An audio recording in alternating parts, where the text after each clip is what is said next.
যারা 280 টাকায় ডিজাইন করতে চান তাদের জন্য আজকে দারুণ ডিজাইন দেখাবো জিপসাম দিয়ে। শাকিল ভাই, এটা কি 280 টাকা স্কয়ার ফিট? জি ভাইয়া 280 টাকা। আচ্ছা, এটা কিভাবে কি করলেন? এটা কি ডিজাইন বলে এটাকে? এটা হলো আপনার একটা ভিক্টোরিয়ান ডিজাইনের মতন। আচ্ছা, ভিক্টোরিয়ান ডিজাইন দেখতে পাচ্ছেন, খুবই সুন্দর করে করা হয়েছে, নিখুঁত হাতে ফিনিশিং দিয়ে। আচ্ছা, এখানে কালার চাইলে কাস্টমার যে কোনো ধরনের কালার, যে কোনো কালার করতে পারবে, সমস্যা নেই। এখানে দেওয়ালের কালার দেখতে পাচ্ছেন ম্যাচিং করে কিন্তু এখানে কাজটা করা হয়েছে। ম্যাক্সিমাম কাজগুলাই এগুলা যে ডিজাইনটা, এগুলো করতে কত টাকা আসতে পারে আনুমানিক একটা বেডরুমে খরচ? একটা বেডরুমে এগুলো আপনার আসতে পারে আনুমানিক আপনার 35 থেকে 40 হাজার টাকা। সেটা হচ্ছে রুমের সাইজ অনুযায়ী। রুমের সাইজ কম আসতে পারে, যদি রুমের সাইজ ছোট হয় সেক্ষেত্রে 30 হাজার টাকা আসতে পারে।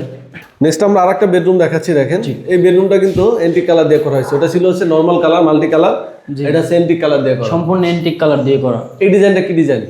এটা অ্যারাবিয়ান ডিজাইন। Arabian design. এটাতে কিন্তু অসংখ্য ডিজাইন আছে, দেখেন ডিজাইনের কাজ আছে, নিখুঁতভাবে এগুলার রংগুলো করতে হয়েছে। আর এন্টিক কালার দিয়ে খরচ কেমন আসতে পারে? ওগুলো 300 টাকা পার স্কয়ার ফিট। 300 টাকা পার স্কয়ার ফিট। ওগুলো গ্যারান্টি কি থাকতেছে ভাই? 40 বছরের লিখিত গ্যারান্টি থাকে। আর আপনার পিছনে একটা জানালা আর গেট দেখতে পাচ্ছি, এটা খরচ কেমন? এগুলো হলো আপনার 5000 টাকা পিস। ওকে, যারা কাজ করতেছেন স্ক্রিনে দেওয়া নাম্বার আছে, ভাড়া কিন্তু সারা বাংলাদেশে কাজগুলো করে থাকে।